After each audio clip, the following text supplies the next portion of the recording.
Oh, look, we're back.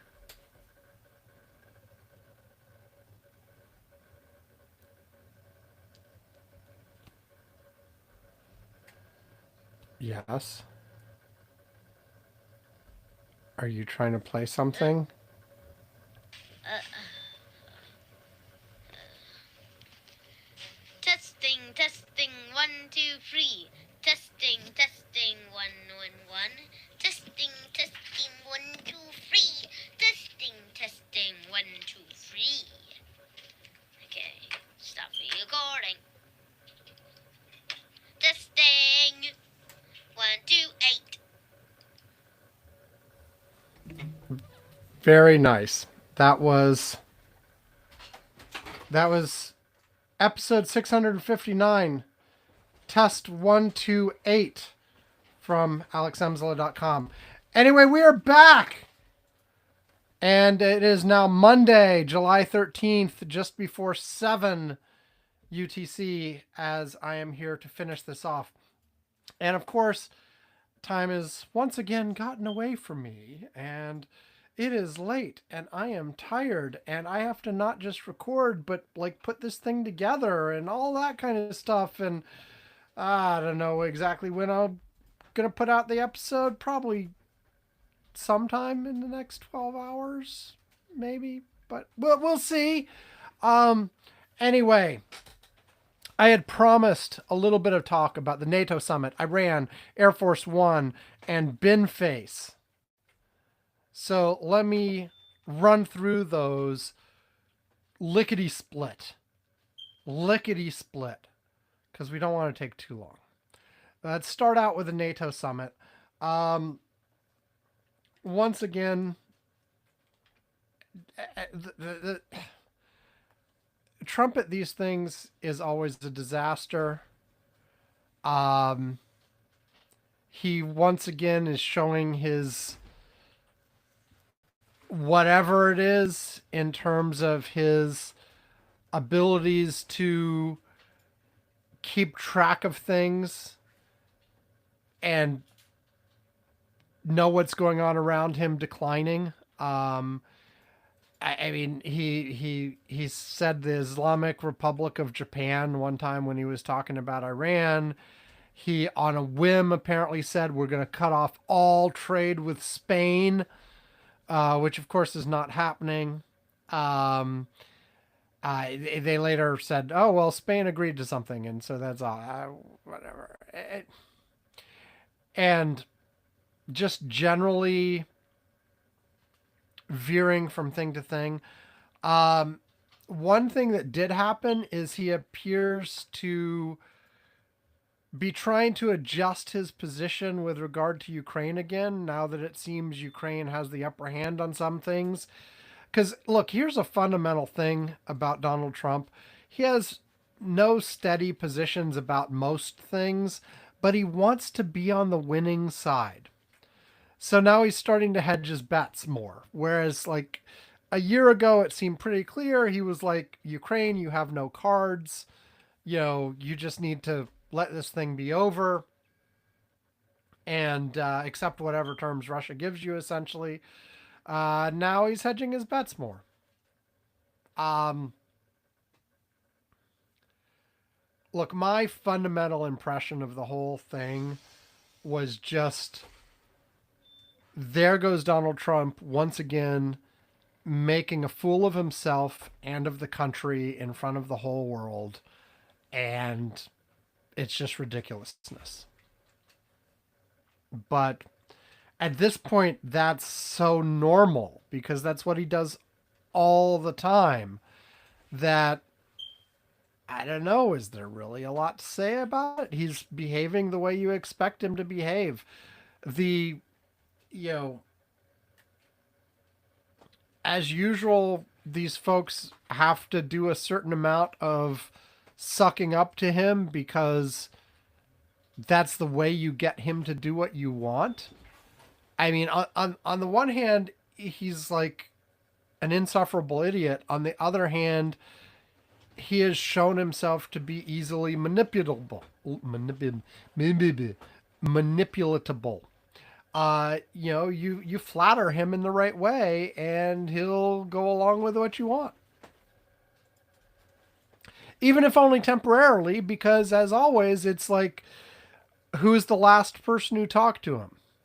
You can flatter him, get what you want this minute, and then 10 minutes later, somebody else is talking him up and flattering him, and then, oh well, he's just dumped you because the other person now says the opposite, and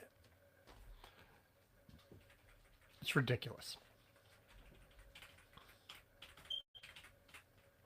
Is that enough about NATO?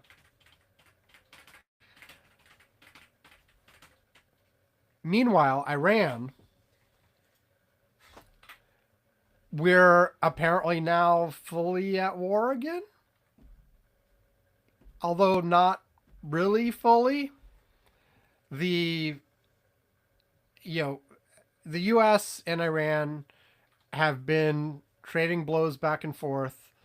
The U.S. has said the straits are open. Iran has said no, they're not, and like attacks a ship, and then the U.S. attacks back, and then Iran throws some missiles at some of the Gulf states, and then and if you look at one of these graphs that actually shows crossings of the Strait of Hormuz, after the so-called ceasefire, transits were increasing. They were noticeably up again. Like you look at the graph, there's how it used to be, and then drops to essentially zero and stays there. And then, a few weeks ago, it starts going up again. Nowhere near where it was.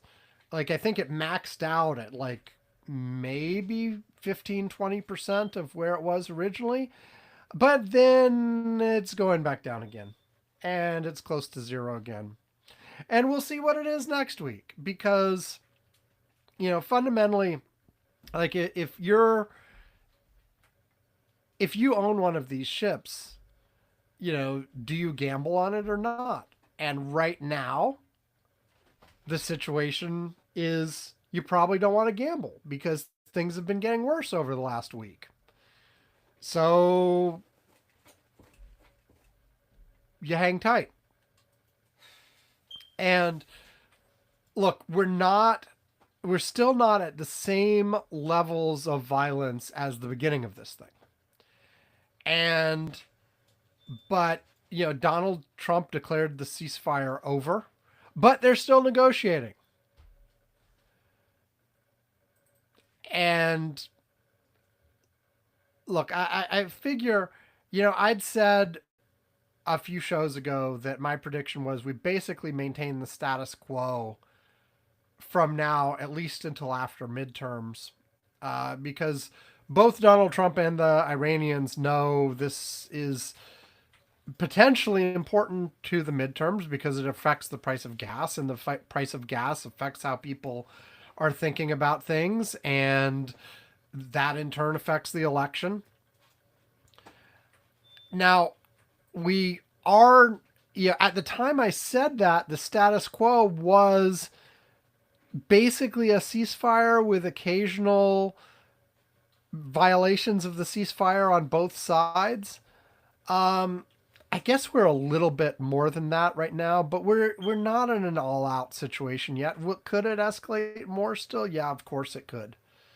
But I feel like this is still in the sort of stalemate kind of situation where there's a few attacks in each direction, but nothing that goes all out. That is most likely to remain the situation for the next few months. I guess with some ups and some downs, but and with you never know when Donald could just decide we're going all out. But I think he knows that's dangerous to his own domestic needs, because other than an all-out victory, which would take a lot more than just dropping a few more bombs on Iran,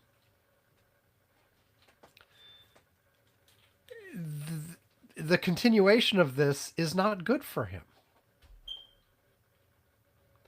But yet he can't do nothing if Iran attacks a freighter. And so you get this sort of these tit for tat attacks. The other Iran related situation ties into the next thing I was going to mention, which is Air Force One. So Donald Trump took the new Air Force One from the US to Turkey for the NATO summit. But then at the last minute, he did not take the new Air Force One leaving Turkey. He took the old Air Force One from Turkey to England and then transferred back to the new Air Force One in England and went across the Atlantic that way. And the New York Times reported in detail about this, and the administration is now suing the New York Times for revealing things that they say should not have been revealed, and is not suing. They're subpoenaing a whole bunch of people. And we'll see how that goes, because it's their major freedom of the press issues there. But reporting and for those of you who aren't on the Curmudgeon's Corner Slack, Yvonne has been saying "I told you so" up and down on the Slack. But basically, the bottom line is this: the new Air Force One was not equipped with a lot of the features of the old ones. Specifically talked about are two things. One, anti-missile defense systems. And while Donald Trump was in Turkey for the NATO summit, is when he escalated the situation with Iran and started attacking them again. So they were worried that Iran would retaliate by trying to hit Air Force One, because Turkey is right next to Iran, within range potentially of some of their missiles. So, and apparently there was some intelligence, and has been for a while, that Iran's been wanting to assassinate Donald Trump. And so they wanted him on a plane with some defenses, which had never been, retrofitted onto this new plane.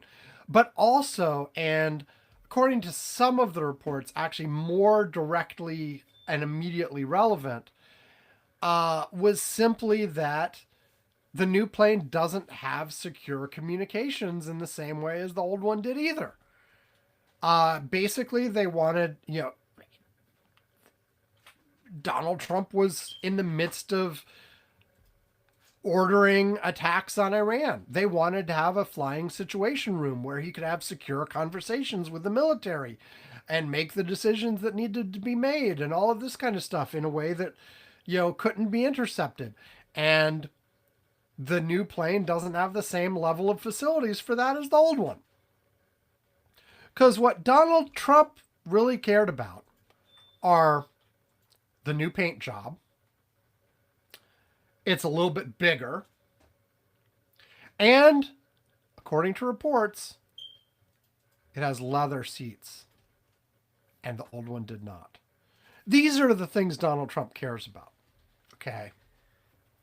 And not the fact that the old Air Force One was essentially built as a flying fortress that could handle all presidential needs, even in the midst of like a nuclear war.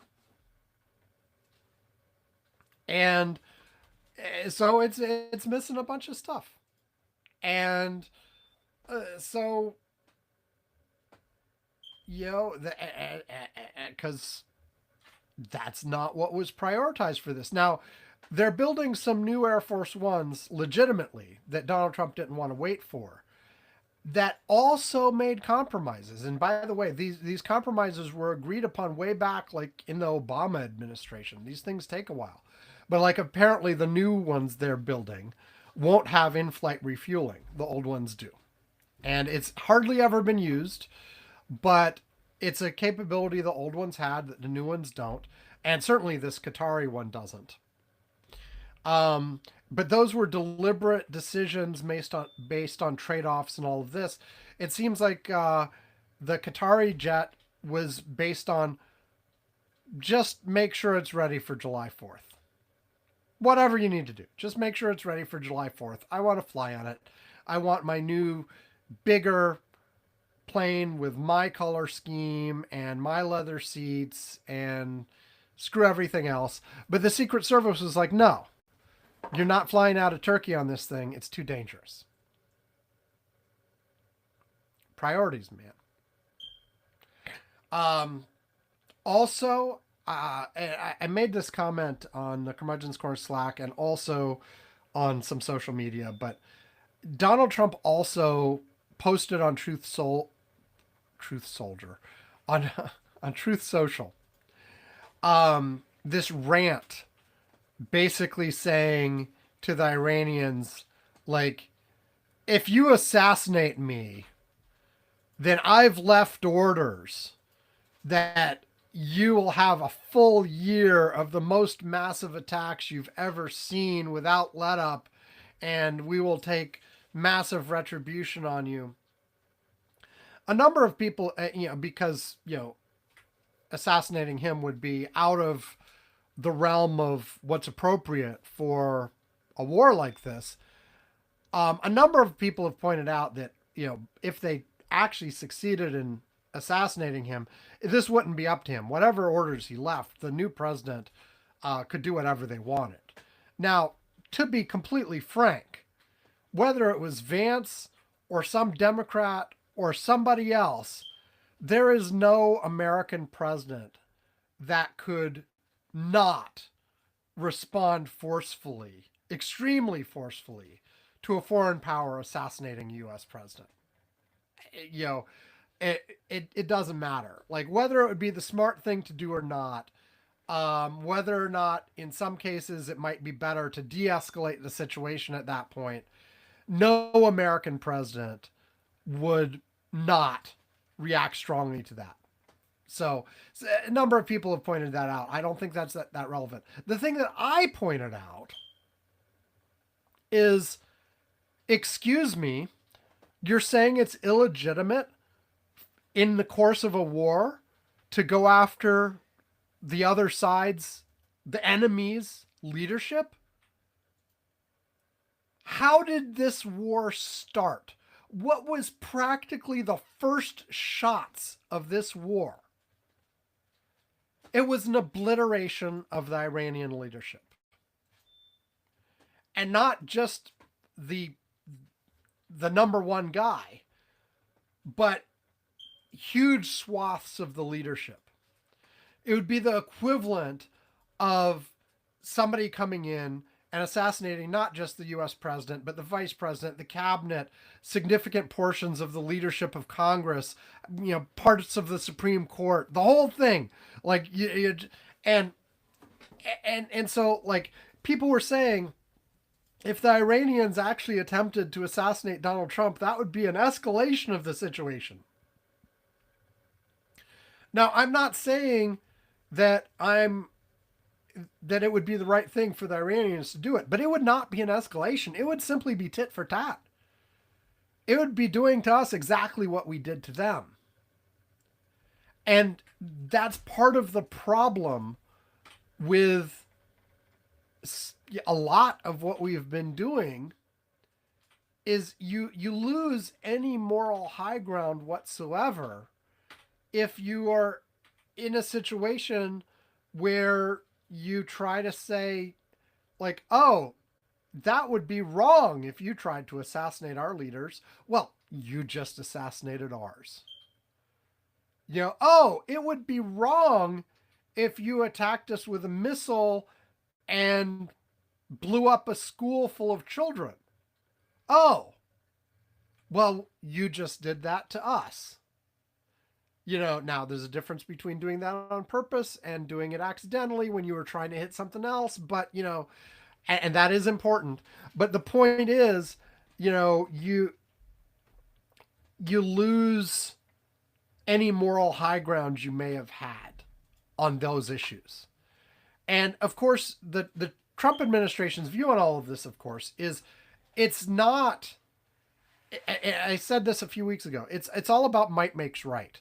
There is no overall sort of moral principle that guides what is right or wrong in warfare or in life in general. There's no like, just war theory coming out of the Catholic Church, or the Hague Conventions for uh, uh, you know or the Geneva Conventions. Sorry, the Geneva Conventions for the proper conduct of war, the law of war. None of this is relevant at all. It's just what can you get away with and what are you strong enough to impose upon your enemy. And the reason why it's okay for us to kill their leaders, but it's not okay for them to kill our leaders is because we can. And because if they tried to do it to us, we would beat them down even more. It has nothing to do with any overall sort of moral conception of how this stuff should work or should not work or anything like that. It is simply we're stronger, so we can do whatever the hell we want. Now, of course, this whole war has shown us the limitations of our power, actually. But nevertheless, I found that just there's no sense of looking at yourself in any of these comments at all. You know, the, I bet the thought never even entered Donald Trump's mind once that, hey, if it's legitimate for us to kill you, it's legitimate for you to kill us. Now, of course, my view, being much more pacifist about all these kinds of things, is none of it was legitimate. Like, none of this was necessary at all. There was no need for any of this. There was no crisis situation that actually required a preemptive attack. It was stupid from the get go. It was immoral from the get go, et cetera, et cetera, et cetera. And I struggle with, the ideas of just war and, when can you say that a war is actually justified and necessary and the violence involved in that serves some sort of greater good because yes, you're killing people, but you're saving more people or whatever. I struggle with that. And, Trump and folks don't struggle with that at all. But even if there are wars that can be properly justified, I mean, people give World War II as a sort of prototypical example of like you had to do whatever it took to stop the Nazis. Period. End of story. But even if there are wars that meet that criteria, this one certainly doesn't. There's nothing there that required this. That the Iranians were in the process of negotiating with the U.S. and were in the process of offering something that was around the same level of goodness as the Obama Iran deal from way back when, which honestly was a pretty damn good deal at the time. And Donald Trump could have slapped his name on it and said, it's better than Obama. I did great, blah, blah, blah. Obama's crap, but this is actually better, even if it was almost exactly the same thing. But nope, that's not the direction he went. Okay. Finally, let's talk about Farage versus Binface. So Nigel Farage, am I saying his name wrong? Whatever. You know who I'm talking about. He is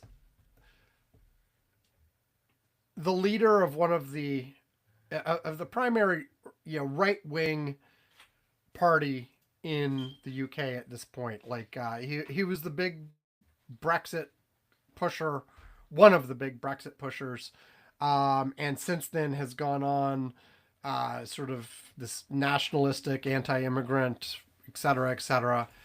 Um, and his party in general has been making gains. He decided to sort of strengthen his position by resigning his position as member of parliament, which would mean they would have to have a by-election right away to replace him, but that he was going to run in that by-election to try to immediately get his seat back and basically sort of show his strength in that position. But all of the other major parties declined to run anybody. Basically said this is a farce.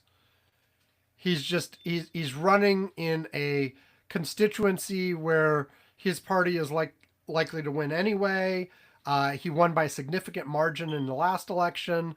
This is ridiculous. We're not going to participate. So they all bowed out, leaving Nigel Farage running against Count Binface.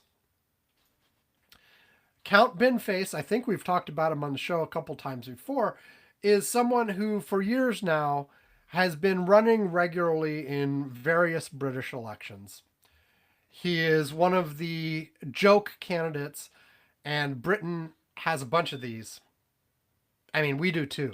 We've got that guy with the boot on his head that always runs. I forget the guy's name, but he always runs in like the New Hampshire primary and other things.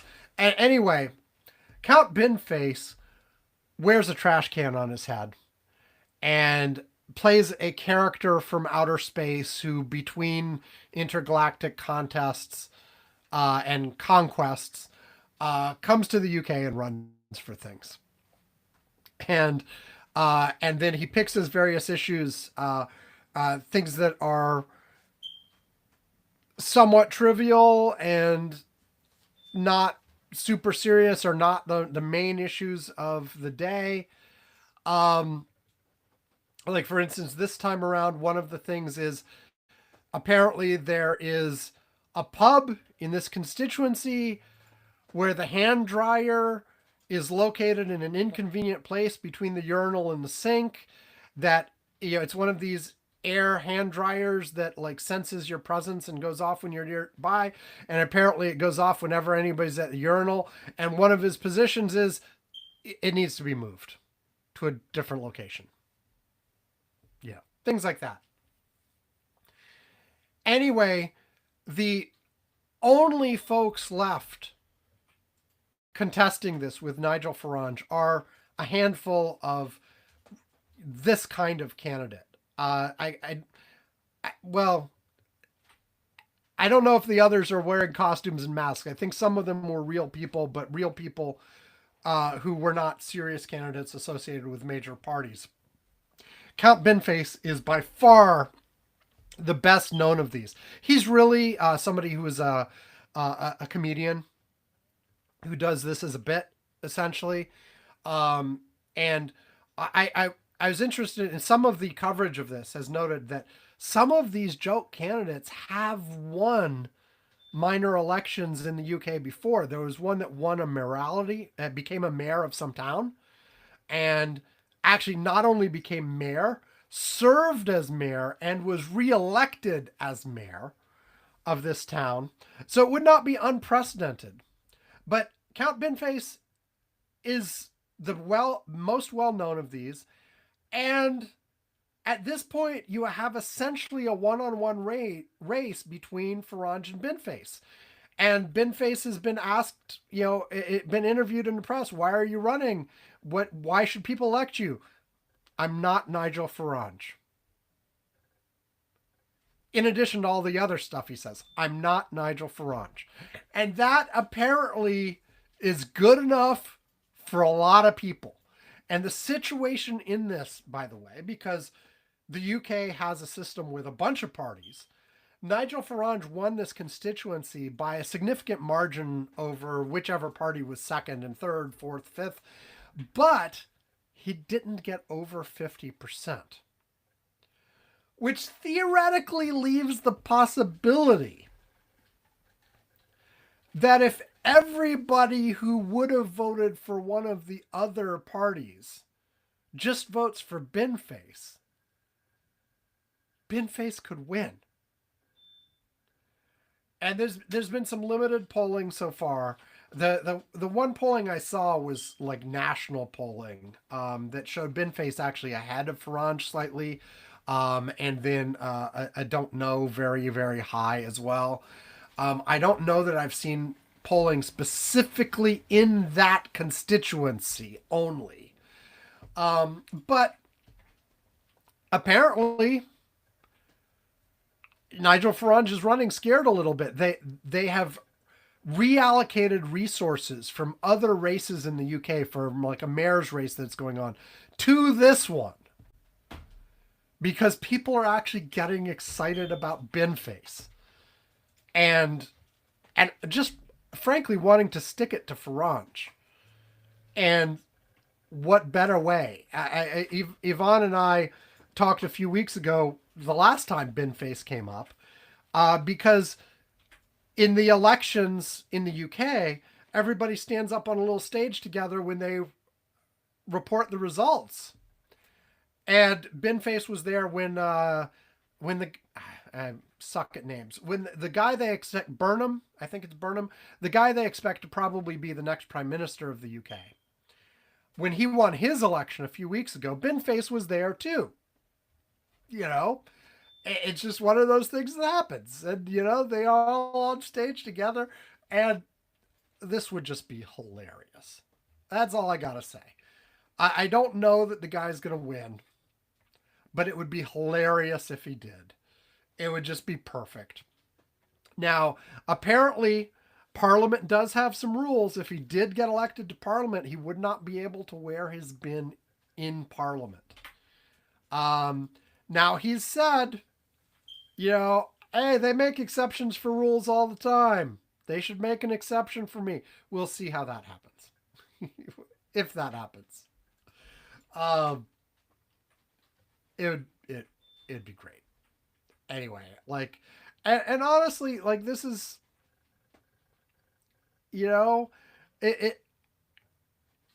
it's not the worst thing in the world when a comedian known for parodying the system actually wins and gets in place, and sometimes they do a decent job.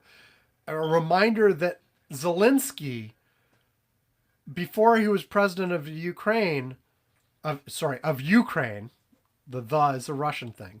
Before Zelensky was president of Ukraine, he was a comedian, and one of his biggest roles was playing the president in a parody, in a comedic version of the president of Ukraine. And then he went on to actually be elected the real president of Ukraine. Of course, we had Al Franken here, become a senator before, he left with one of these sex scandals. And there's a whole thing about whether or not his issue was serious enough that he should have resigned or whatever. But he did. There was pressure. There was no tolerance at that point, and that's fine. Long gone. And it wouldn't be all that bad. People keep bringing up people like Stephen Colbert, Jon Stewart, those folks. They don't want to do it, but it wouldn't be the worst thing in the world. I don't know. There's a reason folks at this point often trust sort of fake news, the comedians and the ones doing fake news shows like The Daily Show more than regular news shows. I saw a thread on this. I don't know if it was Blue Sky or Threads or wherever, where somebody asked the question, why are these often trusted, especially by younger generations, more than traditional news? And, you know, there are a bunch of answers in the thread, but the ones that resonate are like, they don't pull their punches the way most newscasts do at this point. They're not afraid to talk about certain topics. Like they'll come out and talk about the is Mitch McConnell dead, or what's the situation? And now that was on a lot of newscasts this time, so maybe it's not a good example. But they'll come right out and say the thing, and they'll couch it in jokes, they'll couch it in whatever, but they'll come straight at an issue where lots of the big media at this point, doesn't like to use plain language, likes to sort of very much hedge their bets, talk about, and you understand why. Like if they come out straight out and say, you know, in Donald Trump's first term, it was always about why can't they actually say he's lying? They're always like, said something that appears to be untrue, or otherwise softening the language, or you know, same thing with calling things racists, racially tinged, things like that. And it was that's part of it, is they just come right out and say the thing. And it's like, let's be direct about it. Let's talk about what we're really talking about. And, but, at the same time, they're not journalists. And they can exaggerate and say things. And so it would be nice to have people who actually were real journalists, not comedians. If you talk to Jon Stewart and Stephen Colbert over and over again, when confronted with this question, why do people trust you more? They're like, they shouldn't. We're not journalists, we're comedians. But people do, because they come out, to use Colbert's own term on this, it's truthiness. It's stuff that seems true and compelling and blah, blah, blah. Anyway, it would be hilarious if Count Binface won.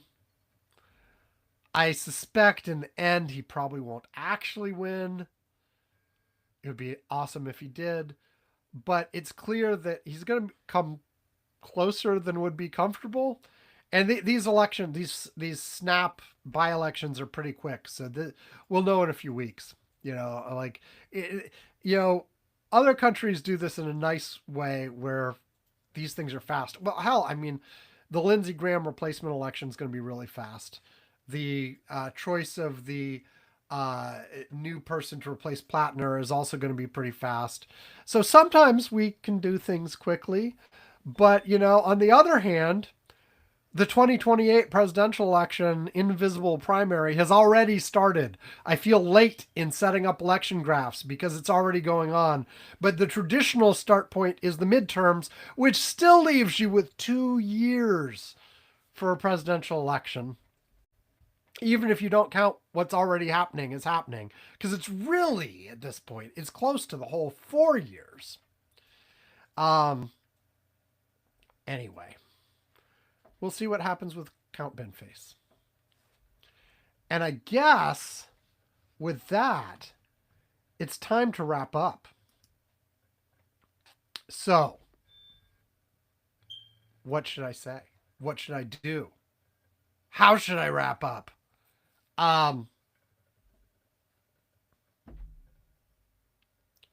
Curmudgeons-corner.com.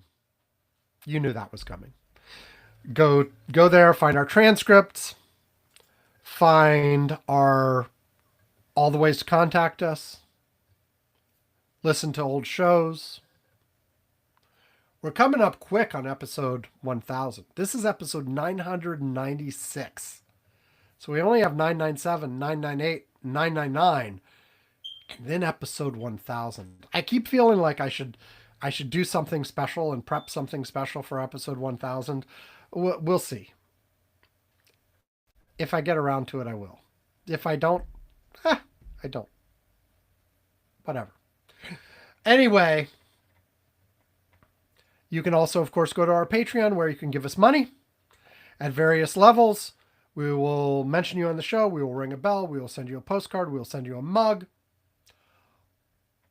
And at $2 a month or more, or if you just ask us and we feel like it, we will invite you to our Curmudgeon's Corner Slack, where Yvonne and I and others are chatting throughout the week. Now, like I did a couple weeks ago, I'm going to ask Slackbot to give us, some highlights. So let me type in the Slack box here.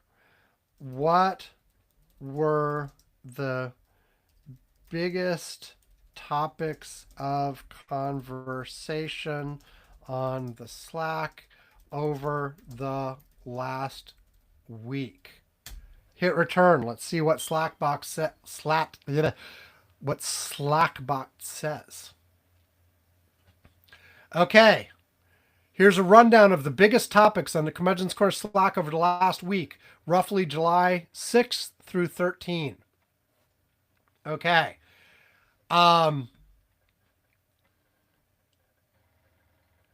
Okay. Let's see. Most of these we've talked about. I don't have a way to tell it.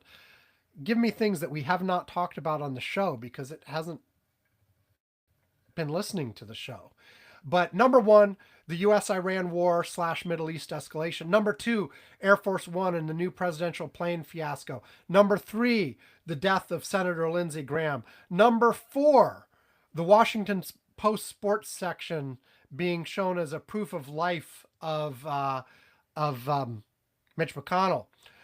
Number five, commentary on Mount Rushmore and Trump. Number six, grocery and food prices. And number seven, I often forget about this, but there is a games channel, and people have been sharing their Wordles and other games, not just Wordles. Common games on there are the pointed news quiz from Bloomberg as well. Lately, people have been doing Map Tap as well. Map Tap is a game where they give you something that happened in the news and a description of the location, and you have to place it on an unmarked globe. So you can see the continents and the oceans, but there's no labels for countries or cities or anything like that. And you have to place the location of these events, and you get scored by how close you got. So those have been the most common games lately. Anyway, that was the excitement on the Curmudgeon's Corner Slack. We'd love to have more of you join us. Including, by the way, those of you who actually are already members of the Slack but just haven't been in there lately. Jump in, chat more. It'd be lovely to have more of you in there on a regular basis. There's some of you who drop in. There's a core group that's there every day. And then there's some folks who just drop in every once in a while. And in between are just never to be seen. And there's some folks that pop in maybe once a week. There are other folks that maybe you see them once every couple months. Anyway, more of you should be there more often. And what's my other thing called? Robin Letter. If you're already on Robin Letter, invite more people. Make new Robins. Please, need some growth there. And if you're not already on Robin Letter, go to robinletter.com, sign up, and make some Robins. It's really good. The use case it's great at is keeping up with extended family, and it's pretty good as well at keeping up with old friend groups, things like that. So give it a try if you haven't already. If you are already trying it, invite more people. Please. I suck at marketing this thing. I've been working the last few weeks on a bunch of invisible improvements that people can't even tell, but make it better behind the scenes.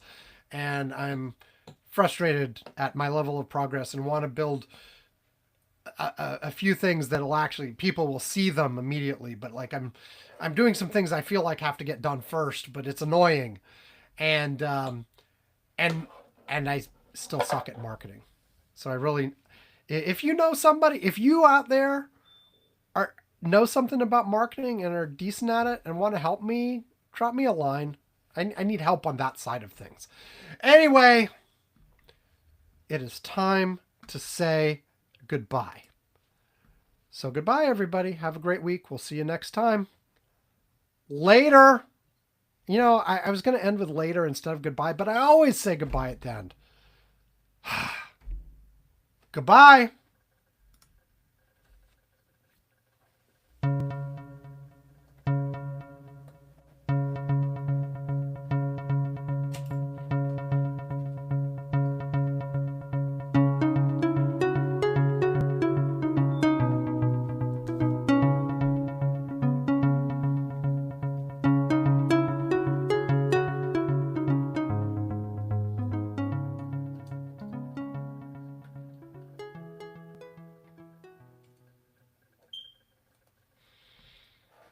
Okay, and that's it.